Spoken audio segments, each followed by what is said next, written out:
नमस्कार.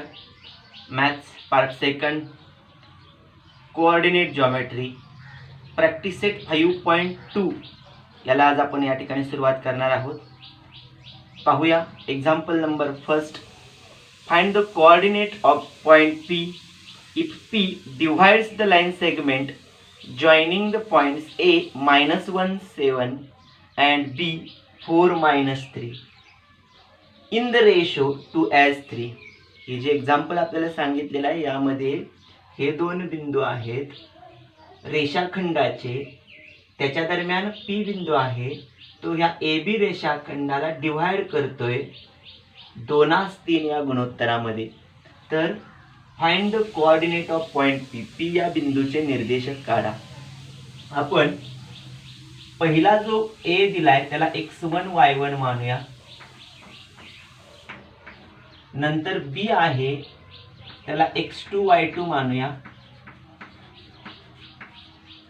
हा जो रेशो आहे m as n मानूया आणि P चा कोऑर्डिनेट आहे, त्या P ला आपण x आणि y मानूया. आपल्याला x y कोऑर्डिनेट काढायचे आहेत.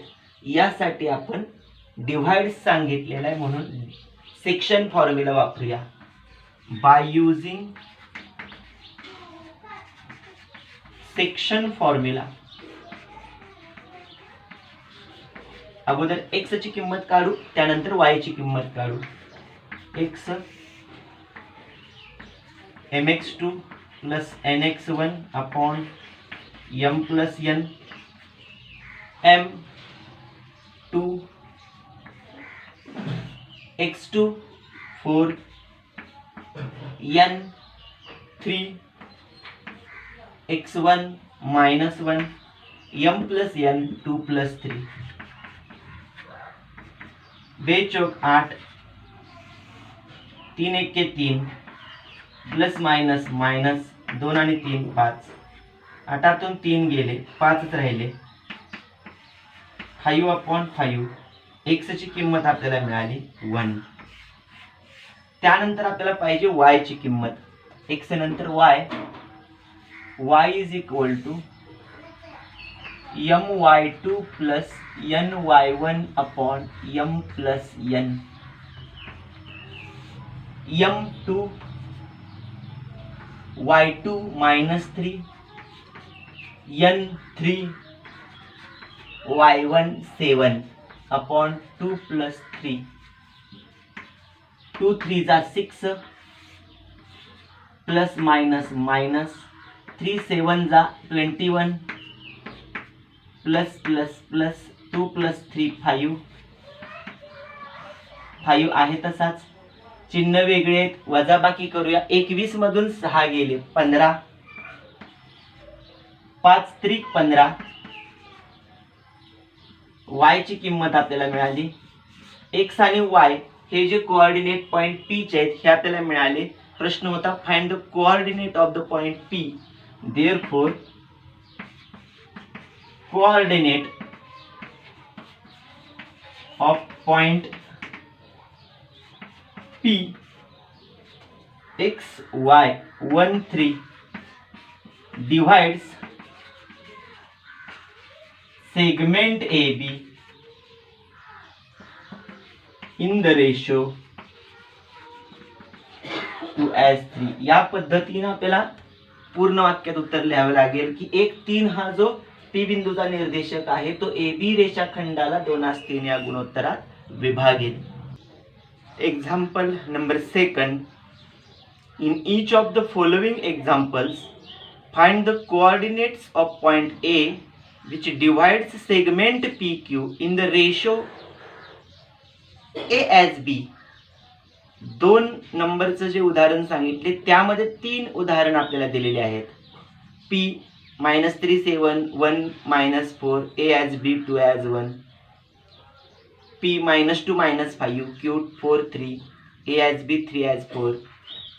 P 2 6 Q -4 1 A as B is equal to 1 as 2. या पद्धतीने जे आपल्याला उदाहरणं दिलेत त्यापैकी पहिलं उदाहरण आपण पाहू. इथं दिले P -3 7 Q 1 -4. यामध्ये ए हा बिंदू या पी क्यू रेषाखंडाला गुणोत्तरात विभागतोय ए या बी 2:1.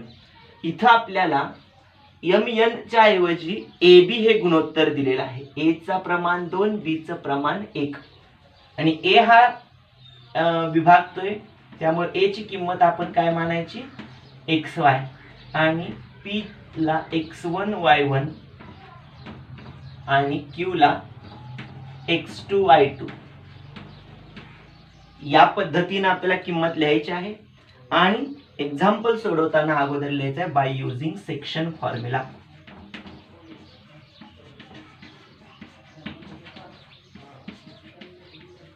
सेक्शन फॉर्म्युलाचा वापर केल्यानंतर आपल्याला सूत्राचा वापर करून या ठिकाणी किंमत काढायची. mx2 plus nx1. m हा सूत्राचा आपण नेहमीप्रमाणे वापर करतोय, परंतु इथं ए बी लिहायचं आहे. इथं ए आणि इथं बी आणि लास्ट ए प्लस बी. इथं mn लिहिण्याची शक्यता नाकारता येत नाही. गुणोत्तर व्यवस्थित लिहा.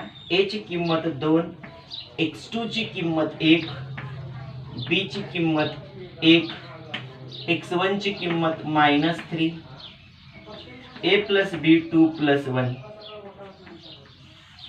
2 1 जा 2 प्लस माइनस माइनस 1 3 जा 3, 2 plus 1 3. 2 minus 3 is equal to -1/3 is the value of x.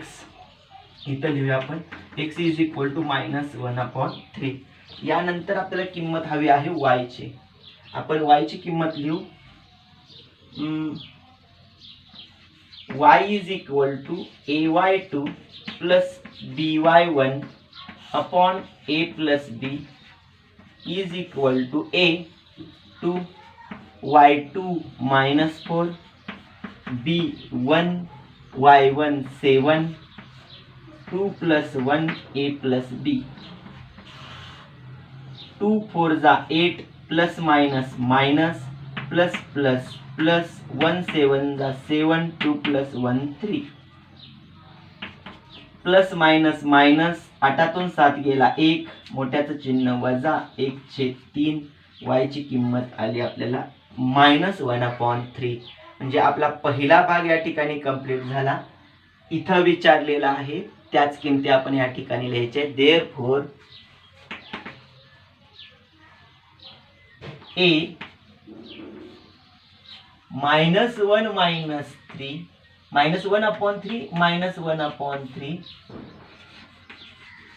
divides segment PQ in the ratio 2:1.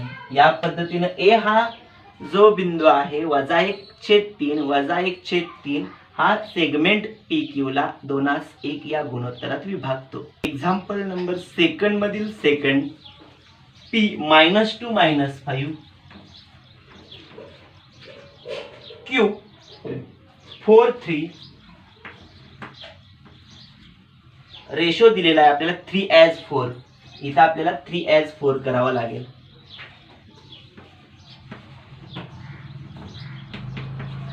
इथं पण आपल्याला चेंज करावा लागेल. 3:4 3 + 4. इथं पण आपल्याला करावं लागेल 3 4 3 4. आणि आता आपण x1 y1 x2 y2 च्या किमती ठेवूया. x2 4 x1 -2 y2 3 y1 -5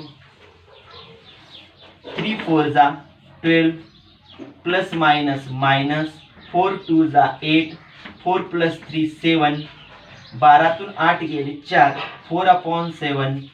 इथं 3 3 जा 9 प्लस माइनस माइनस 4 5 जा 20 3 + 4 7 20 मधून 9 गेले 11 मायनस चिन्ह मोठ्याचं /7. या पद्धतीने आपल्याला दुसऱ्याची किंमत मिळालेली आहे 4/7 and -11/7. आपण तिथे किंमत टाकू. 4/7 मायनस 11/7 या पद्धतीनं आपल्याला प्रत्येक एक्झाम्पल सोडवायचं आहे. एक्झाम्पल 2 यामधील last third example P26 Q -41 divides the ratio 1:2 या पद्धतीने आपल्याला किंमत द्यायची. आपण किमती ठेवत जाऊ. A1 x2 -4 B2 x1 2 4 1 जा 4 plus minus minus plus plus plus 2 2 जा 4 a plus b 1 plus 2 is equal to 3 4 minus 4 plus 4 0/3 is equal to 0. a y2 y2 b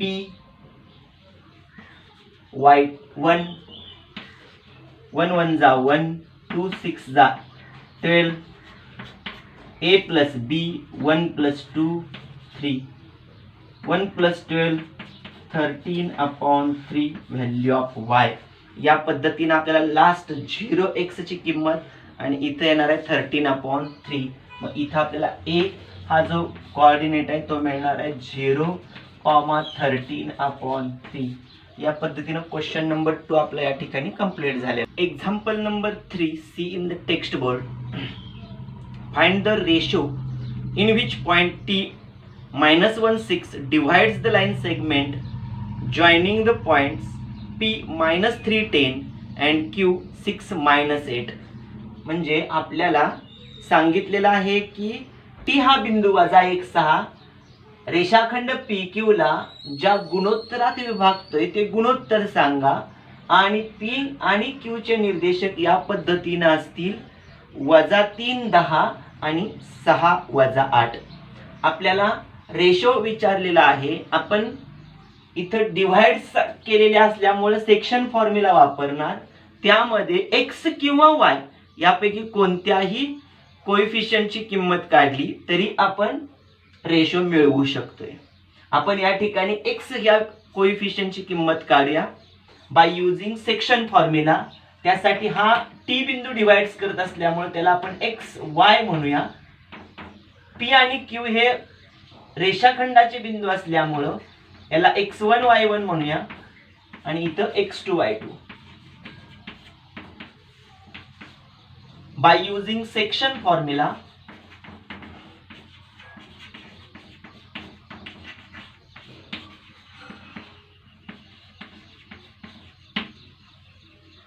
x is equal to mx2 plus nx1/m plus n. x ची किंमत दिलेली आहे -1. Ratio विचारलेला आहे. m आणि n तसाच ठेवायचा. x2 आपल्याला 6 आहे. n ची किंमत तशीच ठेवूया. x1 ची किंमत आपल्याला -3 दिलेली आहे. m plus n याच ठिकाणी ठेवूया. m plus n डिवाइड आहे इकडे आले की मल्टिप्लाय होतोय. -1 in bracket m plus n is equal to 6m plus minus 3n. यानंतर -1 ना आत मल्टिप्लाय करूया. -m minus n is equal to 6m minus 3n. m आणि n सेपरेट करूया. इथं 6m तसाच ठेवूया. 6m is equal to 6m हा -m या बाजूला आला +m झालेला आहे आणि इथं -3n इकडे गेला की 3n होतोय +3n आणि हा -n आहे तसाच या बाजूला. 3n minus n is equal to 2n. 6m plus m is equal to 7m. m इथंच ठेवूया. n ला इकडे आणूया. डिवाइड होतोय. 2 इथंच राहू द्या. 7 इकडे आणला की डिवाइड होतोय. म्हणजे 2/7 हे गुणोत्तर मिळते. Therefore m as n is equal to 2 as 7. 2/7. आपल्याला गुणोत्तर विचारलं होतं मग म्हणायचं therefore the ratio 2 as 1 divides point T -16 the segment PQ. या पद्धतीनं 2:7 या गुणोत्तरात विभागणी होते बिंदू T ची PQ या रेषाखंडाची. Example number 4, see in the text board. Point P is a centre of the circle. आकृतीद्वारे समजून घेऊया. Point P is the centre of the circle and segment AB is a diameter. AB is the diameter. AB हा व्यास आहे. Find the coordinate of point B. B या बिंदूचे निर्देशक काढा. आपण त्याला XY मानले. If coordinate of point A and P are, A ची आणि P ची किमती दिलेत. A ची 2 - 3, P ची दिलेली आहे -2 0 रिस्पेक्टिव्हली, क्रमाने किमती आहेत.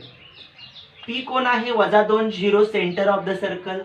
A आणि B हे डायमीटरचे एंड पॉइंट्स आहेत 2 - 3 आणि XY दिलेले नाही. आपण काय केलं, ज्याचे किमती विचारलेत त्याला आपण XY मानलो.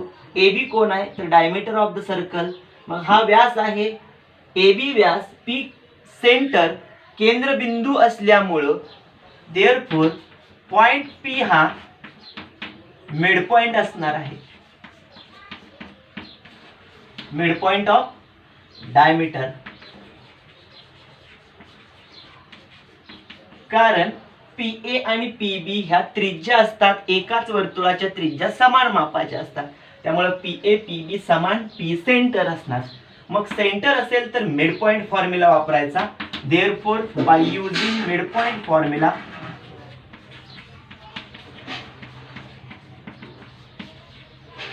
आणि मध्यबिंदूचं सूत्र आपल्याला सांगतंय. इथं आपल्याला XY आपण किंमत म्हणलेली आहे, त्यामुळं आपण काय करायचं, सूत्र वापरायचं नाही, डायरेक्ट किंमत या ठिकाणी वापरूया. सूत्र आहे आपल्याला, हा दरम्यानचा बिंदू आहे. जर लक्षात येत नसेल तर आपण याला x2 y2 म्हणू. हा x1 y1 असतोय आणि मग आपण किंमत वापरू शकतो आणि याला XY म्हणू. म्हणजे या पद्धतीने आपल्याला किंमत मिळाली. मग आपण सूत्राचा वापर करू शकतोय. सूत्र आहे x = x1 + x2 divided by 2, y = y1 + y2 divided by 2. आता दिलेल्या किमती, x ची किंमत आहे -2, x1 आहे 2, x2 तसाच ठेवायचा डिवायडेड बाय 2. हा इकडे आला की मल्टिप्लाय होतोय. 2 2 जा 4, या ठिकाणी मायनस आहे 2 + x2. आता x2 इथंच ठेवूया. हा 2 इकडे गेला की -2 होणार. -4 आणि हा इकडे आलेला -2, -4 -2. या पद्धतीने x2 ची किंमत मिळणार आहे -6. मग आपण या ठिकाणी जाऊ. y ची किंमत आहे 0, y1 आहे -3, y2 तसाच ठेवूया divided by 2. 2 0 0 is equal to -3 + y2. -3 इकडे आला, y2 ची किंमत झाली 3. या पद्धतीने x2 आणि y2 आपल्याला मिळतोय. x2 y2 ही जी किंमत आहे पॉइंट B ची आपल्याला किती मिळालेली आहे? -6 and 3. या पद्धतीनं आपल्याला -6 आणि 3 या किमती मिळतात. इथं विचारलेल्या प्रश्नानुसार उत्तर लिहूया. प्रश्न, find the coordinate of point B. Therefore coordinate of point B is -6 3. या पद्धतीनं B या बिंदूचे निर्देशक -6 आणि 3 मिळतील. Example number 5, see in the text board. Find the ratio in which point P K7 divides the segment joining AB 8912 and also find the value of K. म्हणजे आपल्याला K ची ही किंमत विचारलेली आहे आणि रेशो पण विचारलेला आहे. इथं पी हा बिंदू रेषाखंड ए बी ला ए आणि बी चे कोऑर्डिनेट आहेत, डिव्हाइड्स करतायत, परंतु कोणत्या गुणोत्तरात ते विचारले आणि के ची ही किंमत आपल्याला विचारलेली आहे. इथं एक्स वाय आपण यांना नाव देऊया.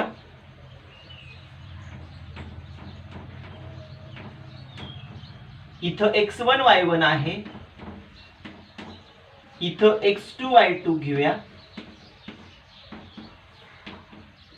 की आपल्याला विचारायचं आणि mn पण विचारलेला आहे. मग या ठिकाणी x ची जी किंमत आहे ती माहिती नाही, परंतु y ची किंमत माहिती आहे. आपण रेशो काढताना x किंवा y यापैकी एकाची किंमत आपण टाकतो आणि रेशो मिळवतोय. इथे डिव्हाइड्स असल्यामुळं आपण सेक्शन फॉर्म्युला वापरणार आहे.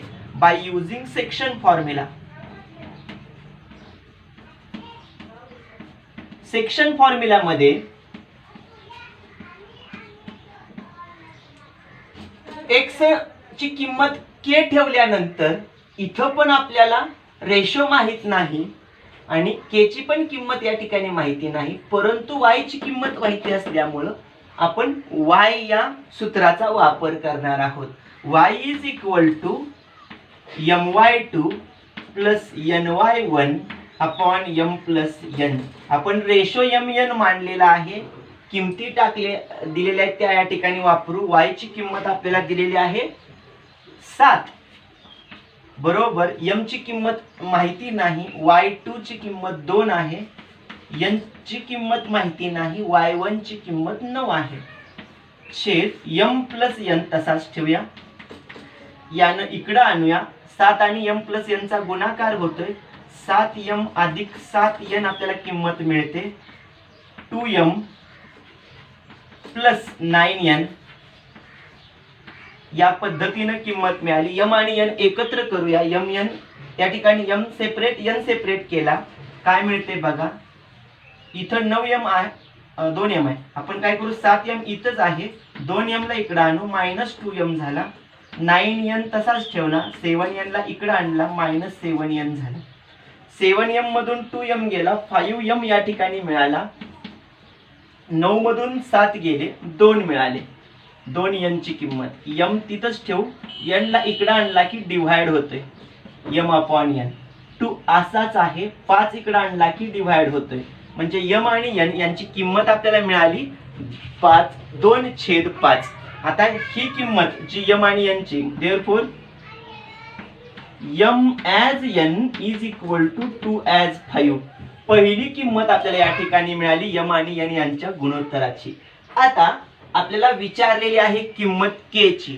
आपण k ची किंमत काढताना काय करायचं, तर या ठिकाणी y ची किंमत वापरली, आता x ची किंमत वापरूया, मग आपल्याला k ची किंमत मिळून जाईल आणि त्या ठिकाणी m आणि n हे गुणोत्तर वापरायचं आहे.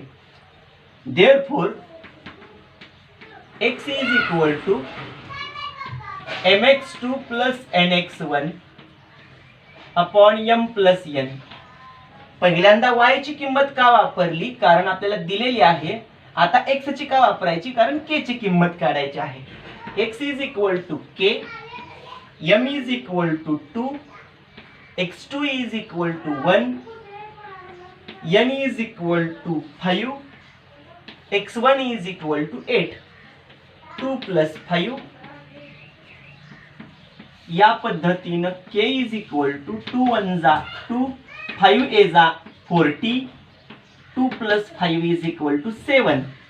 k is equal to 2 plus 40 is equal to 42 upon 7. 7 6 जा 42, 7 सख्ख 42. k ची किंमत आपल्याला मिळाली 6. या पद्धतीने आपल्याला दोन किमती काढता आल्या, गुणोत्तर m आणि n चे आणि k ची किंमत. आपल्याला विचारलेल्या माहितीनुसार आपण इथे उत्तर लिहूया. Find the ratio in which point PK7 divide the segment joining AB, also find K असं सांगितलेलं आहे. Therefore the ratio is ratio of segment AB is 2 as 5 and k is equal to 6. या पद्धतीनं आपण एक्झाम्पल 5 सॉल्व्ह केलेला आहे. Example number 6 see in the text board काय सांगितलेलं आहे, find the coordinate of mid point, मध्यबिंदूचे निर्देशक काढा,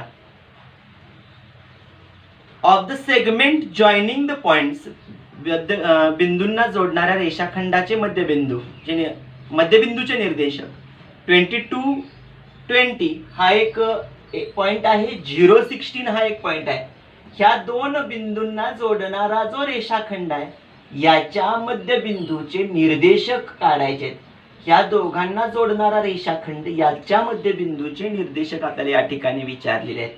आपल्याला ते माहिती नाहीत, त्यांचे निर्देशक आपण एक्स वाय म्हणूया आणि ते आपल्याला विचारलेले आहेत. आणि मिड पॉइंट आहेत म्हणून सांगितल्यामुळे आपण काय करूया, मिड पॉइंट फॉर्म्युलाचा वापर करूया.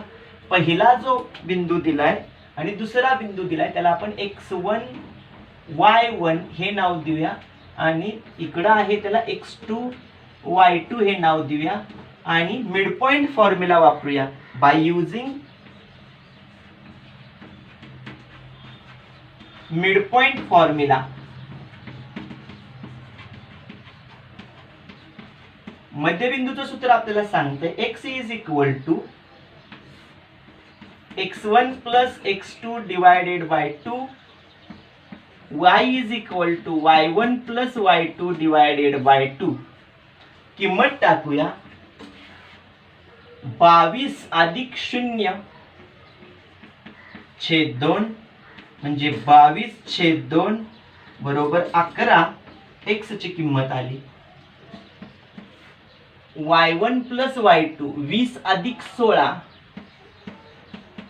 छेद 2 36 छेद 2 18 ही किंमत आली y ची. म्हणजे 11 आणि 18 ह्या दोन किमती आपल्याला काय मिळणार आहेत, 6व्या उदाहरणामध्ये मिळणार आहेत. आपण इथं एक्स वाय ची किंमत लिहूया. Find the coordinate of the mid point, therefore